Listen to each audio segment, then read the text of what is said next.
ശബരിമല അയ്യപ്പന് വേണ്ടി ഏറ്റവും കൂടുതൽ കേസുകളിൽ പ്രതിയായ ഒരാളാണല്ലോ ഡോക്ടർ KS രാധാകൃഷ്ണൻ. സാറിൻ്റെ പേര് എത്ര കേസുണ്ട്? 251. 251. ഈ 251 കേസ് പല കോടതികളിലല്ലേ? കേരളത്തിലെ കാസർഗോഡ് അങ്ങേ അറ്റം മുതൽ തിരുവനന്തപുരത്തിൻ്റെ അങ്ങേയറ്റം വരെ. എല്ലായിടത്തും പോയി ജാമ്യം എടുത്തോ? ഇല്ല, വരുന്ന ഹൈക്കോടതി കൊടുത്തിട്ട് കോഷി ചെയ്യിച്ചുകൊണ്ടിരിക്കും ഓരോന്നായിട്ടല്ലേ? ഓരോന്നായിട്ട്. അത് 251 പെറ്റീഷൻ കൊടുത്ത് കോഷി ചെയ്യണം. ഒരുമിച്ച് ചെയ്യിക്കാൻ പറ്റില്ല. ഇപ്പോൾ 9 എണ്ണം കോഷി ചെയ്ത് കഴിഞ്ഞു. ഞാൻ മാത്രമല്ല, ശശികല ടീച്ചറുണ്ട്, TP സെൻകുമാറുണ്ട്, സുരേന്ദ്രനുണ്ട്, TP സെൻകുമാർ, സുരേന്ദ്രൻ, ശശികല ടീച്ചർ, പിന്നെ ഇവിടെയുള്ളൊരു മറ്റേ കുമാറുണ്ട്, എറണാകുളത്തുള്ള. എന്താണ്, ഒരു 3 അദ്ദേഹമുണ്ട്. അപ്പോൾ ഇത്രയും നിങ്ങൾക്കെതിരെയാണ് ഏറ്റവും കൂടുതലുള്ളത്. അപ്പോൾ ഏതായാലും അയ്യപ്പന് വേണ്ടി ഇത്രയും കേസുകളിൽ പ്രതിയായ സാർ അറിഞ്ഞോ? കേരള സർക്കാർ അയ്യപ്പൻ എന്ന് പറഞ്ഞാൽ പൊതുസ്വത്താണ്, അവിടെ ആചാരമൊന്നും വേണ്ട എന്ന് തീരുമാനിച്ച് 3 സ്ത്രീകളെ ചാക്കിൽ കെട്ടി രാത്രിയുടെ മറവിൽ ശബരിമലയിൽ കയറ്റിയ പിണറായി സർക്കാർ ഇപ്പോൾ അയ്യപ്പ മഹാസംഗമം നടത്താൻ പോവുക. എന്തായിരിക്കും ഇതിൻ്റെ ലക്ഷ്യം? അയ്യപ്പനോടുള്ള സ്നേഹമാണോ? ഒരിക്കലും ആകാൻ ഒരു സാധ്യതയുമില്ല. കാരണം എന്താണെന്ന് വെച്ചാൽ, ഒരു കമ്മ്യൂണിസ്റ്റുകാരനും സത്യസന്ധമായി ആത്മാർത്ഥതയോടുകൂടി ഇന്ന് വരെ അത്ര ദൈവവുമായി ബന്ധപ്പെട്ട ഒരു കാര്യവും ചെയ്യാനായിട്ട് സാധ്യമേ അല്ല എന്നുള്ളതാണ് വസ്തുത. ഇതെന്താ പറയുന്നതെന്ന് വെച്ച് കഴിഞ്ഞാൽ, നമ്മുടെ ഫിലിപ്പം പ്രസാദ് ഉണ്ടല്ലോ, പഴയ ഫിലിപ്പം പ്രസാദ്, അത് കഴിഞ്ഞിട്ട് അദ്ദേഹം പിന്നീട് സത്യസായി ബാബയുടെ ഭക്തനായിട്ട് മാറി. അപ്പോൾ എന്നെ പഠിപ്പിച്ചിരുന്ന സുഭദ്രാമ്മ ടീച്ചർ P. ഗോവിന്ദപിള്ളയുടെ ഭാര്യ സത്യസായി ബാബയുടെ അചഞ്ചലയായ ഭക്തയായിരുന്നു. PGയുടെ ഭാര്യ? അതെ. CPMൻ്റെ വലിയ സൈദ്ധാന്തികനായിരുന്നു. അതെ, ഇനിയാണ് പറയുന്നത്, കേൾക്കൂ. അപ്പോൾ എന്താ സംഭവിച്ചതെന്ന് വെച്ച് കഴിഞ്ഞാൽ, സത്യസായി ബാബയുടെ അടുത്ത് അപ്പോൾ ഇയാൾ ഇതിൻ്റെ വിശ്വാസ ലഹരിയുടെ ദിനരാത്രങ്ങളെല്ലാം കഴിഞ്ഞ്, അതാട്ടാണ് അദ്ദേഹത്തിൻ്റെ ആത്മകഥയുടെ പേര്, ഞാൻ വായിച്ചിട്ടുണ്ട്. അതെല്ലാം കഴിഞ്ഞ് നേരെ തിരിച്ച് ഇങ്ങോട്ട് വന്നിട്ട് അതിൻ്റെ ഓപ്പോസിറ്റ് മാർഗത്തിൽ, ഈ ഭക്തി മാർഗത്തിൽ പോയി ഫിലിപ്പ് ഇതിങ്ങനെ മണിയടിച്ച് നഗരപ്രദക്ഷിണം നടത്തുന്നത് ഞാൻ കണ്ടിട്ടുണ്ട് തിരുവനന്തപുരത്ത്. അത്ര ഒരു നിർവ്യാജനാണ്. അതാണ് അദ്ദേഹത്തിൻ്റെ അജണ്ടകളൊന്നുമില്ല, ഒരു ലക്ഷ്യങ്ങളും ഒന്നും അങ്ങനെയല്ല. ഇതാണ് ഞാൻ എന്നുള്ള കാര്യം പറയാൻ ഒരു മടിയില്ല, അതിൻ്റെ വിമർശനം കേൾക്കാനും അദ്ദേഹത്തിന് ഒരു മടിയുമില്ല. അങ്ങനെ ഇദ്ദേഹം പുട്ടപർത്തിയിൽ ഒരു ദിവസം ഇരിക്കുമ്പോൾ കാണുന്നു, മാർക്സിസ്റ്റ് പാർട്ടിയുടെ താത്വിക ആചാര്യനായ P. ഗോവിന്ദപിള്ള ഭക്തി പുരസരം അവിടെ ഇരിക്കുന്നു, പുട്ടപർത്തിയിൽ ബാബയുടെ സന്നിധിയിൽ. ഇദ്ദേഹം അതിൻ്റെ ചിത്രം എടുത്ത്, അന്ന് ചിത്രം എടുക്കാനൊക്കെ വലിയ പാടാണെന്നെല്ലാം ചിത്രം എടുത്ത് ആ ചിത്രം പുറത്തു വന്നപ്പോൾ ഗോവിന്ദപിള്ള പറഞ്ഞത് എന്താണെന്ന് വെച്ചാൽ, ഞാനിത് വിശ്വാസത്തിൻ്റെ പുറത്തൊന്നും പോയതല്ല, മറിച്ച് അവിടെ എന്താണ് നടക്കുന്നത് എന്ന് അറിയുന്നതിന് വേണ്ടി പോയതാണെന്നാണ് പറഞ്ഞത്. അപ്പോൾ ഇതെന്താ വെച്ചാൽ, വിശ്വാസത്തിൻ്റെ മതപരമായ കാര്യങ്ങളിൽ കമ്മ്യൂണിസ്റ്റുകാർക്ക് സത്യസന്ധരാകാൻ കഴിയില്ല. അതാണല്ലോ പിണറായി ചോദിച്ചത്, അവിടെയാണോ ഗുരുവായൂരപ്പൻ ഇരിക്കുന്ന ആൾ? അത് പിണറായി സത്യസന്ധമായിട്ടാണ് ചോദിച്ചത്. കാരണം പിണറായി അവിടെ പോയിട്ടില്ല, ആദ്യമായിട്ട് പോകണം, ജീവിതത്തിൽ ആദ്യമായിട്ട് പോവുകയാണ്. ആദ്യമായിട്ട് പോകുന്ന ഒരാൾക്ക് അങ്ങനെ ഒരു സംശയം വരാം, സ്വാഭാവികമായിട്ടും. അദ്ദേഹം ചോദിച്ചതിൽ അതിനകത്തൊരു സത്യസന്ധതയുണ്ട്. പക്ഷേ നമുക്ക് ചോദിക്കാതിരിക്കായിരുന്നു. അല്ല, എന്നാലും ഒരു ഇതുവരെ കണ്ടിട്ടില്ല, പക്ഷേ ഇവിടെ വന്ന സ്ഥിതിക്ക് വന്ന് കണ്ടിട്ട് പോകണം എന്നുള്ളൊരു ആ കാര്യത്തിൽ അദ്ദേഹത്തിൻ്റെ ആ ചോദ്യത്തിൽ ഞാൻ അദ്ദേഹത്തെ കുറ്റപ്പെടുത്തുന്നതല്ല. കാരണം അദ്ദേഹം അറിയാൻ വേണ്ടി ചോദിച്ചതാണ്. പക്ഷേ പലരും അങ്ങനെയല്ല. പലരും നേരെ പോയിട്ട് രഹസ്യമായിട്ട് മതവിശ്വാസം പുലർത്തുകയും പരസ്യമായി തള്ളിപ്പറയുകയും ചെയ്യുന്നവരാണ് കമ്മ്യൂണിസ്റ്റുകാരിൽ മഹാഭൂരിപക്ഷം പേരും നേതാക്കളിൽ. EMSൻ്റെ ഭാര്യ പഴനി പോയപ്പോൾ EMS പഴനി പോയി കഴിഞ്ഞപ്പോഴേക്കും ഇവിടെ ഇതുപോലെ വിമർശനം വന്നപ്പോൾ EMS പറഞ്ഞ്, എൻ്റെ ഭാര്യയുടെ കൂടെ ഞാനല്ലാതെ പിന്നെ ആര് പോകുമെന്ന് ചോദിച്ചു. ഞാനതിൽ EMSൻ്റെ കൂടെയാണ്. പക്ഷേ ചോദ്യം. പക്ഷേ വേറൊരു കാര്യമുണ്ട്, ആ പാർട്ടിയിലുള്ള മറ്റുള്ളവർക്കും കൂടി ഈ സൗകര്യം കൊടുക്കണം. അത് കൊടുത്തിട്ടില്ല. EMS ഭാര്യയുടെ കൂടെ പോയി കഴിഞ്ഞാൽ അത് മഹത്തായ ഒരു പാർട്ടി പ്രവർത്തനം. ഇവിടുത്തെ കോരൻ ഏതെങ്കിലും കാരണവശാൽ ഒരു അമ്പലത്തിൽ പോയി കഴിഞ്ഞാൽ അവൻ പാർട്ടി ചടക്കൻ ലംഘിച്ചു, അവനെ പുറത്താക്കണം എന്നുള്ളതാണ്. ഇത് അമ്പലത്തിൽ പോയാലേ ഉള്ളൂ, പള്ളിയിലും മോസ്കിലും പോയാൽ ഒരു കുഴപ്പമില്ല. അതൊക്കെ പോകണം എന്നാണ് പാർട്ടി ഇപ്പം തീരുമാനിച്ചേക്കുന്നത്. അപ്പോൾ അതുകൊണ്ട് ശബരിമലയിലേക്കുള്ള ഈ കാര്യം, ശബരിമലയിൽ ആഗോള അയ്യപ്പ സംഗമം നടത്താൻ പോകുന്നു എന്നാണ് പറയണം. കാരണം ലോകത്തിൻ്റെ വിവിധ ഭാഗങ്ങളിൽ നിന്ന് അയ്യപ്പന്മാരെ കൊണ്ടുവന്ന് അവരെ ശരിയാക്കി 3000 ഡെലിഗേറ്റുകൾ മുംബൈയിൽ പന്തലിട്ട് വലിയ സംഭവം നടത്താൻ പോവുകയാണ്, ഒരു ബിഗ് ഷോ എന്ന് മാത്രം ഇതൊരു തുടക്കമാണ്. ഇനി ഇത് കാലാകാലങ്ങളിൽ തുടരും എന്നുള്ളതാണ്. അവിടെ ഒരു ചോദ്യം എനിക്ക് ചോദിക്കാനുള്ളത്, ശബരിമല ശ്രീ ധർമ്മശാസ്താവ് ഈ പ്രപഞ്ചത്തിൻ്റെ നാഥനാണെന്നും ധർമ്മ സംസ്ഥാപകനാണെന്നും ഞാൻ വിശ്വസിക്കുന്നുണ്ട്. വാസവൻ അത് വിശ്വസിക്കുന്നുണ്ടോ? അതറിയണം. അത് വിശ്വാസമല്ല. ദേവസ്വം ബോർഡ് നടത്തുന്ന ദേവസ്വം ബോർഡ് ഒരു സ്വതന്ത്ര പരമാധികാര സംഘടനയാണ്. ഒരു സ്വതന്ത്ര പരമാധികാര സംഘടനയൊന്നുമല്ല ദേവസ്വം ബോർഡ്. എന്താണെന്ന് വെച്ച് കഴിഞ്ഞാൽ അവിടുത്തെ ഹിന്ദു MLA-മാർ വോട്ട് ചെയ്ത് വെക്കുന്നതാണ്. അതെങ്ങനെയാണ് സ്വതന്ത്ര പരമാധികാര സംഘടനയാകുന്ന? മന്ത്രിയുടെ കീഴിൽ പ്രവർത്തിക്കുക ദേവസ്വം മന്ത്രി ഉണ്ടല്ലോ, സർക്കാരിൻ്റെ ഡിപ്പാർട്ട്മെന്റ് പോലെയാണ്. അത് വല്ല സംശയമുണ്ടോ? അതിനകത്ത് വേറെ എന്താ ഉള്ളത്? പിന്നെ അതിനകത്ത് ഒരു കാര്യം എന്ന് വെച്ച് കഴിഞ്ഞാൽ ഈ സർക്കാരിന് ഇടപെടാൻ വയ്യാത്ത കാര്യം അതിൻ്റെ റിച്വൽസാണ്. ആ റിച്വൽസിൽ ഇടപെട്ടവരാണ് ശബരിമലയിലെ സ്ത്രീകളെ കയറ്റിക്കൊണ്ട്. ശബരിമല പ്രശ്നം എന്ന് വെച്ച് കഴിഞ്ഞാൽ എൻ്റെ പ്രശ്നം എന്തായിരുന്നു എന്ന് വെച്ച് കഴിഞ്ഞാൽ എനിക്കിതിനകത്തൊരു വിശ്വാസത്തിൻ്റെ പ്രശ്നമുള്ള, അത് ഭരണഘടനാപരമായ ഒരു പ്രതിസന്ധിയിലേക്കാണ് എത്തിയത്. I have the right to practise the religion of my choice. ഇല്ലേ? എൻ്റെ മതം ഇതാണ്, ഞാൻ ജനിച്ച് ജീവിച്ച് വരുന്നൊരു സംഗതിയാണ്. അവിടെ ഈ മതത്തിൽ അതിൻ്റെ ഒരു പ്രൊസീജിയർ ഫോർമാലിറ്റി ഉണ്ട്. ഇപ്പം ശബരിമലയിലൊരു മാറ്റം വരുത്തണം എന്നുണ്ടെങ്കിൽ എനിക്ക് പലപ്പോഴും തോന്നിയിട്ടുണ്ട്. കാരണം ഈ 18-ാം പടി കയറിപ്പോകാൻ ഇത്തിരി പ്രയാസമുണ്ട്, പോയിട്ടുള്ളവർക്ക് അറിയാൻ പറ്റും, പ്രത്യേകിച്ച് തിരക്കുള്ളപ്പോൾ. പക്ഷേ എങ്ങനെയൊക്കെയോ ആരെങ്കിലുമൊക്കെ നമ്മൾ ഉന്തിത്തള്ളിയ മുകളിലെത്തും. പക്ഷേ ആരുമില്ലാതെ ഒറ്റയ്ക്ക് കയറേണ്ടി വന്നു കഴിഞ്ഞാൽ ഇപ്പോൾ എൻ്റെ പ്രായത്തിലുള്ളവർക്കൊക്കെ ആണെങ്കിൽ കാലിൻ്റെ മുട്ടയ്ക്ക് വേദനെടുക്കാനുള്ള സാധ്യതയുണ്ട്. കാരണം അത്ര സ്റ്റീപ്പാണ്. അപ്പോൾ അത് കുറച്ചുകൂടി ഒരു ഡിവോട്ടി ഫ്രണ്ട്ലി ആക്കി കഴിഞ്ഞാൽ എന്ത് എന്നൊരു ചോദ്യം വേണമെങ്കിൽ ചോദിക്കാം. ഈ 18 എന്നുള്ളൊരു 36 ഇങ്ങോട്ട് മാറ്റിക്കഴിഞ്ഞാൽ, അല്ലെങ്കിൽ എസ്കലേറ്ററിലാക്കി കഴിഞ്ഞാലോ എന്നൊക്കെ വേണമെങ്കിൽ ചോദിക്കാവുന്നതാണ്. എസ്കലേറ്ററാണ് കുറേ കൂടി നല്ലതാണ്, അറിയണ്ടല്ല. പക്ഷേ അത് ചെയ്യാൻ നിവൃത്തിയില്ല. എന്താ കാരണം?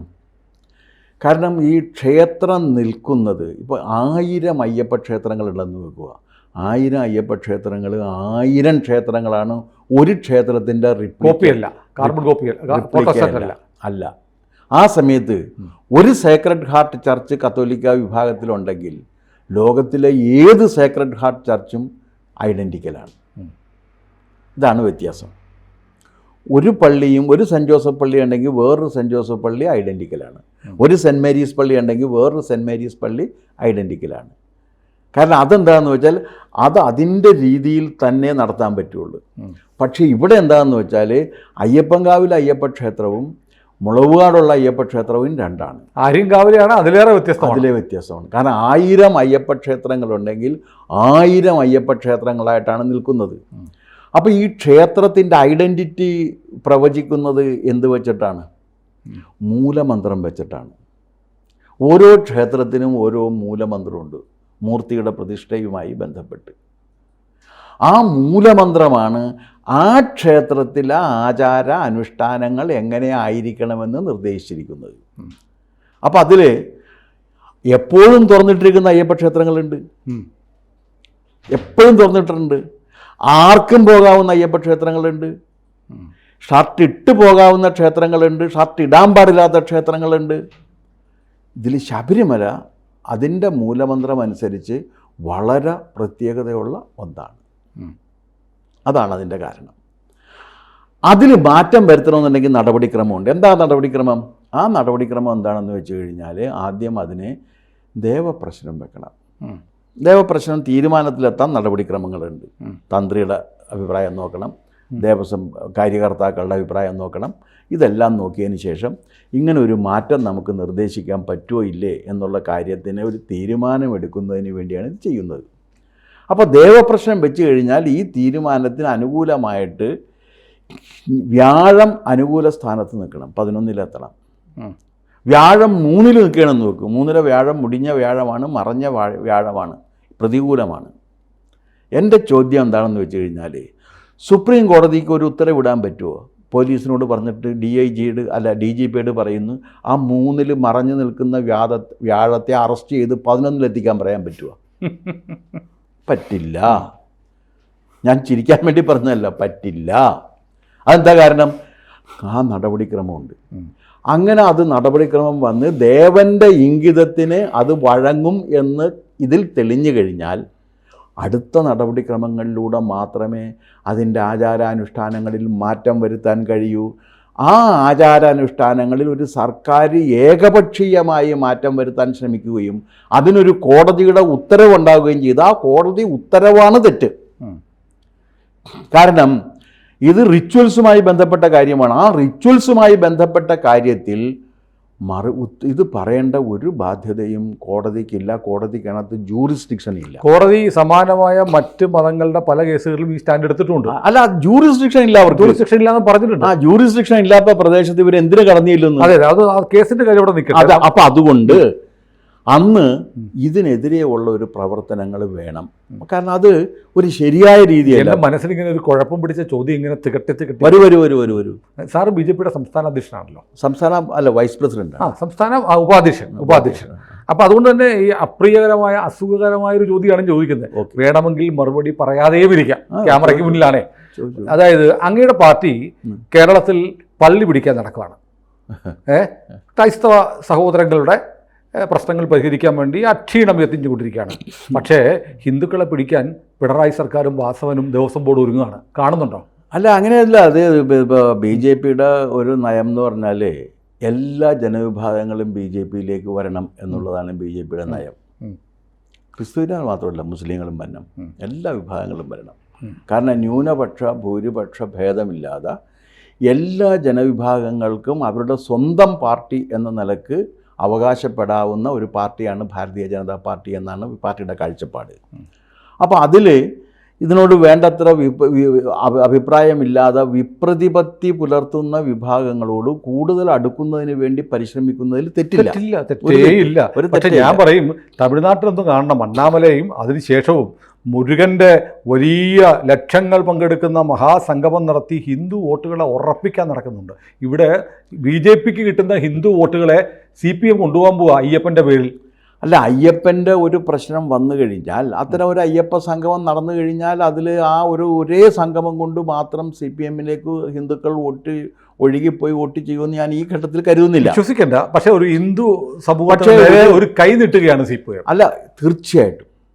അതായത് ശബരിമലയെ തകർക്കാൻ ശ്രമിക്കുകയും എവിടെന്നോ വന്ന മൂന്ന് പേരാ വ്യാജ അന്ന് ആ ചാനലിൽ നടന്ന ഒരു കക്ഷിയുണ്ട്, ഇവരെയും കൊണ്ട് നടന്നിരുന്ന.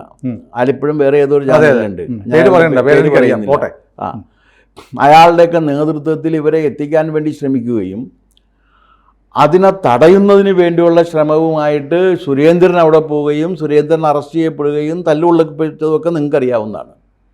അപ്പോൾ അങ്ങനെ നിൽക്കുന്ന ഈ ശബരിമലയെ ശരിപ്പെടുത്തും എന്ന് പറഞ്ഞ് ഇറങ്ങിയിരുന്ന കക്ഷികൾ എന്താണ് ഇയാളുടെ കല്യാണം എന്ന് നടക്കും എന്നൊക്കെ ചോദിച്ചിട്ടുള്ള ജനപ്രതിനിധികളൊക്കെ ഉണ്ടായിരുന്നു. ഓരോ വീട് കയറി മാപ്പ് പറഞ്ഞു. അല്ല, ജനപ്രതിനിധികളൊക്കെ ഉണ്ടായിരുന്ന ആ പാർട്ടി ഉണ്ടിരിക്കുന്ന നായർക്ക് വിളി തോന്നി എന്ന് പറയുന്ന രീതിയിൽ ഇപ്പോൾ ഈ ശബരിമല അയ്യപ്പ സേവാ സംഗമം നടത്തുന്നത് തീർച്ചയായിട്ടും നിങ്ങൾ സൂചിപ്പിച്ച രീതിയിൽ ഹിന്ദു വോട്ടുകൾ പിടിക്കാൻ ഹിന്ദു വോട്ടുകളുടെ സമാഹരണം കൂടി അതിൻ്റെ ലക്ഷ്യമാണ്. അപ്പോഴാണ് സാർ എൻ്റെ ചോദ്യം അങ്ങേക്ക് ഒരുപക്ഷെ പൂർണ്ണമായ തോതിൽ ഉത്തരം പറയാൻ ബുദ്ധിമുട്ടുണ്ടാകുന്ന ചോദ്യം.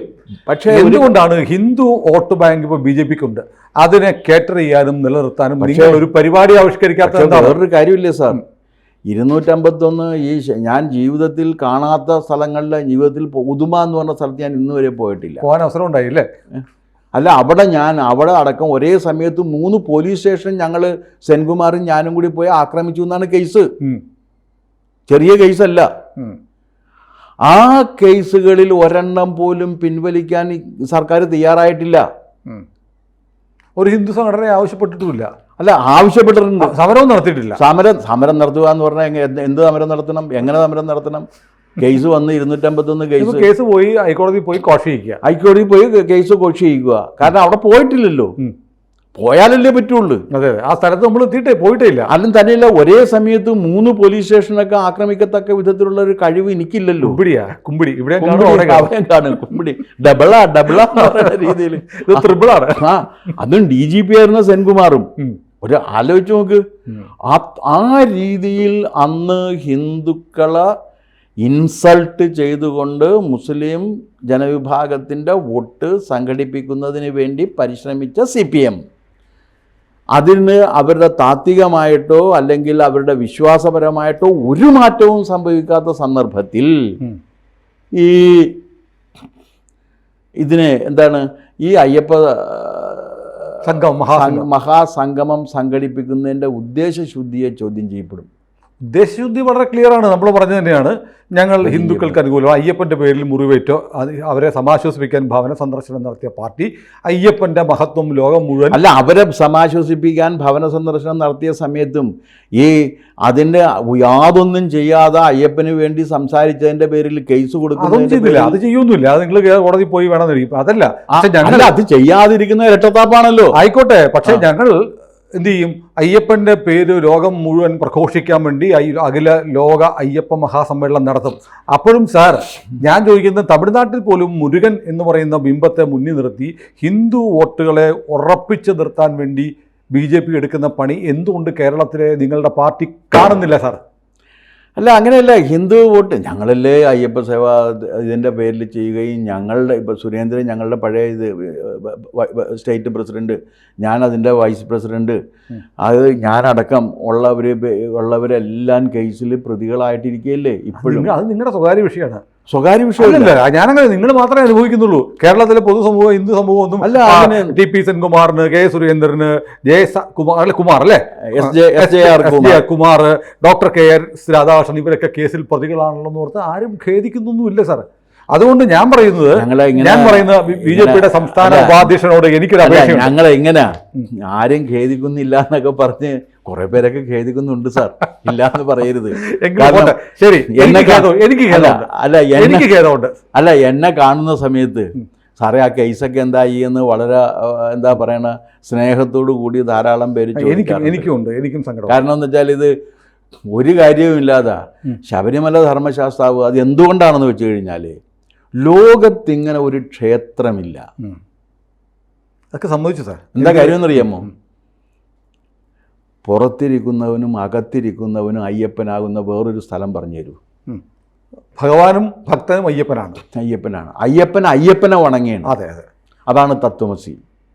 ഈ ഉപനിഷത്ത് വാക്യത്തെ ഇത്ര വലിയൊരു ജനകീയമായ ക്ഷേത്രസങ്കല്പത്തിലേക്ക് കൊണ്ടുവന്നത് ആരായിരുന്നാലും തത്വമസി എന്നാണ് അയ്യപ്പ മഹാസംഭവത്തിൻ്റെ മുദ്രാവാക്യം സമ്മേളനത്തിൻ്റെ. കാരണം സഖാവും അയ്യപ്പനും ഒന്ന് തന്നെയാണ്. അപ്പോൾ എനിക്കൊരു കാര്യം ചോദിക്കാനുള്ളത്, മറ്റേ സ്വരാജ്, പിന്നെ സ്വരാജ് കറുപ്പെടുത്ത് വരും.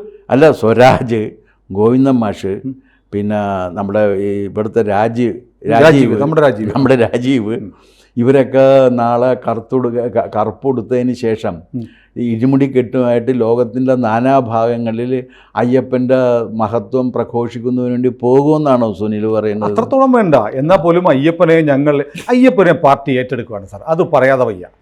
അയ്യപ്പ മഹാസംഗമത്തിലൂടെ അയ്യപ്പനെ പാർട്ടി ഏറ്റെടുക്കുകയാണ്. അത് ഹിന്ദു വോട്ടുകൾ ലാക്കാക്കിയാണ്. ഇത് സാറിനും അറിയാം. ഞാൻ എൻ്റെ ഒരു അപേക്ഷ BJPയുടെ സംസ്ഥാന ഉപാധ്യക്ഷൻ അടുത്ത നിങ്ങളുടെ സംസ്ഥാന സമിതി യോഗത്തിലെങ്കിലും കാണണം. നമുക്ക് നമ്മുടെ BJP നിങ്ങൾ ഞാൻ പറയട്ടെ പ്ലീസ് ലെറ്റ് മീ കംപ്ലീറ്റ്.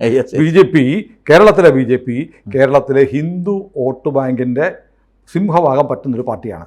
അതുകൊണ്ട് അത് ഉറപ്പിക്കാനുള്ള കുറച്ച് പണി കൂടി എടുക്കണേ, അപേക്ഷയാണ്. അല്ല, ഇത് ഈ പാർട്ടിയുടെ ഒരു നിലപാടുണ്ട് ഈ കാര്യത്തിൽ. പാർട്ടിയുടെ നിലപാട് സമ്പൂർണ്ണമായിട്ടും അന്ന് തന്നെ പാർട്ടിയിൽ വ്യത്യസ്ത അഭിപ്രായങ്ങളുണ്ടായിരുന്നു. അന്ന് ഞാൻ പാർട്ടിയിലും സംഘത്തിലും ഉണ്ടായിരുന്നില്ല, എല്ലാത്തിലും വ്യത്യസ്ത അഭിപ്രായങ്ങളുണ്ടായിരുന്നു. ഇപ്പോൾ എൻ്റെ ഒരു അനുഭവം പറയണമെന്നുണ്ടെങ്കിൽ, ഞാൻ അത് കഴിഞ്ഞിട്ടാണ് എന്താണ് ആ ഇലക്ഷൻ 14 കഴിഞ്ഞതിന് ശേഷം നടക്കുന്ന 19 ഇലക്ഷൻ, 19 പാർലമെൻറ്റ് ഇലക്ഷനിൽ ഞാൻ പോയിട്ട് ആലപ്പുഴ മത്സരിക്കാൻ വേണ്ടി പോകുന്നു. ഞാൻ ആലപ്പുഴ മത്സരിക്കാൻ വേണ്ടി അപ്പോഴാണ് ഞാൻ 251 ക്രിമിനൽ കേസിൽ പ്രതിയാണെന്നുള്ളത് പത്രത്തിലൊക്കെ പരസ്യം ചെയ്യണം. അപ്പോൾ എൻ്റെ അടുത്ത് അന്നത്തെ പാർട്ടി പ്രസിഡൻ്റ് ആയിരുന്ന ശ്രീധരൻപിള്ള വന്നുകൊണ്ട് പറഞ്ഞ്, ശ്രീധരൻപിള്ളയുടെ അഭിപ്രായം എന്തായിരുന്നു വെച്ചാൽ ശബരിമല വിഷയം നമ്മൾ തിരഞ്ഞെടുപ്പിൽ ഉന്നയിക്കരുത് എന്നായിരുന്നു. ശ്രീധരൻപിള്ള അന്ന് പാർട്ടി പ്രസിഡൻ്റാണ്. അദ്ദേഹം എൻ്റെ അടുത്ത് ആലപ്പുഴ വന്നിട്ട് പറഞ്ഞ്, മാഷേ ഇത് നിങ്ങൾ ഉന്നയിക്കരുത് എന്ന് പറഞ്ഞു.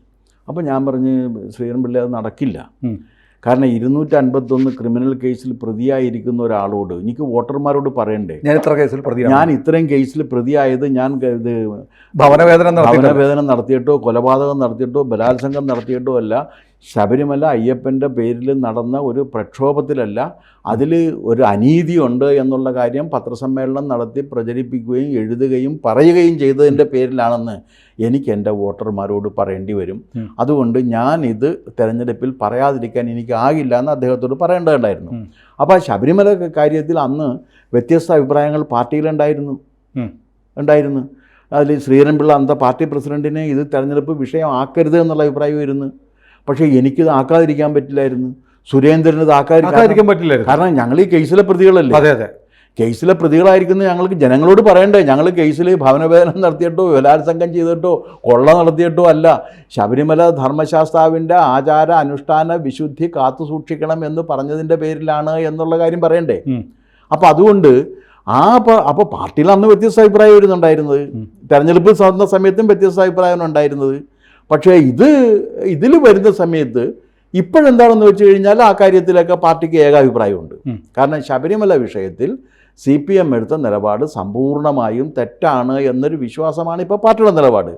ആ നിലപാടനുസരിച്ചിട്ടാണ് പാർട്ടി പ്രവർത്തിച്ചുകൊണ്ടിരിക്കുന്നത്. ആ നിലപാടാണ് പാർട്ടി എല്ലാവരോടും പറഞ്ഞുകൊണ്ടിരിക്കുന്നതും. അത് പറയാതിരിക്കാൻ നിർവാഹമില്ലാത്തൊരു കാര്യമാണ്. പിന്നെ മാർക്സിസ്റ്റ് പാർട്ടിക്ക് മനപരിവർത്തനം ഇതിൻ്റെ പേരിൽ വരും എന്ന് ഞാൻ വിശ്വസിക്കുന്നില്ല. ഞാനും വിശ്വസിക്കുന്നില്ല. കാരണം എന്താ കാര്യം എന്ന് വെച്ച് കഴിഞ്ഞാൽ അവരിത് ചുമ്മാ ഒരു ഇത് ഒന്ന് നോക്കാം എന്ന് കരുതിയിട്ടാണ്. ഇതൊന്നും നോക്കിക്കളയാം. ഹിന്ദുക്കളുടെ വോട്ട് ഹിന്ദു സംരക്ഷകൻ പിണറായി വിജയൻ എന്ന ഒരു പ്രതീതി ജനിപ്പിക്കാൻ ഇത് സഹായിക്കുമെന്നായിരിക്കാം പിണറായിയുടെ മനസാക്ഷി സൂക്ഷിപ്പുകാർ 1000 മനസാക്ഷി സൂക്ഷിപ്പുകാരിൽ 900 മനസാക്ഷി ആ റേഞ്ചിൽ വരുന്ന വാസവൻ ഇത് ചെയ്യുന്നത് എന്നാണ് ഞാൻ പറയും. അത് വളരെ ശരിയായ പ്ലാൻഡ് ആയിട്ടുള്ള സ്ട്രാറ്റജിയാണ്. അല്ല, പ്ലാൻഡ് സ്ട്രാറ്റജി ആയിരിക്കാം. അല്ലെങ്കിൽ പിന്നെ ഇപ്പോൾ ഈ പെട്ടെന്ന് ഈ ശബരിമല കൗണ്ടർ ചെയ്യണം സാർ. അതാണ് ഞാൻ പറയുന്നത്. ഉത്തരത്തിലിരിക്കുന്ന നമുക്ക് എടുക്കണം, കക്ഷത്തിലിരിക്കുന്ന പോവാതെ നോക്കണം. അത് ശരിയാണ്. പക്ഷേ നമുക്ക് എപ്പോഴും മനുഷ്യർ ഉത്തരവും കക്ഷവും ഒരുപോലെ വേണമെന്നല്ലേ ആഗ്രഹിക്കുക. അതെ. ഏതായാലും അങ്ങയുടെ പാർട്ടിയുടെ സംസ്ഥാന സമിതി ഈ അയ്യപ്പ മഹാസംഗമത്തെ ഗൗരവമായി കാണണമെന്നുള്ള ഒരപേക്ഷ ഞാൻ അങ്ങയുടെ മുന്നിൽ വെക്കുന്നു. കൂടുതൽ വാർത്തകളും വിശേഷങ്ങളും നിങ്ങളിലേക്ക് എത്താൻ ABC മലയാളം സബ്സ്ക്രൈബ് ചെയ്യുക, ബെൽ ബട്ടണും അമർത്തുക.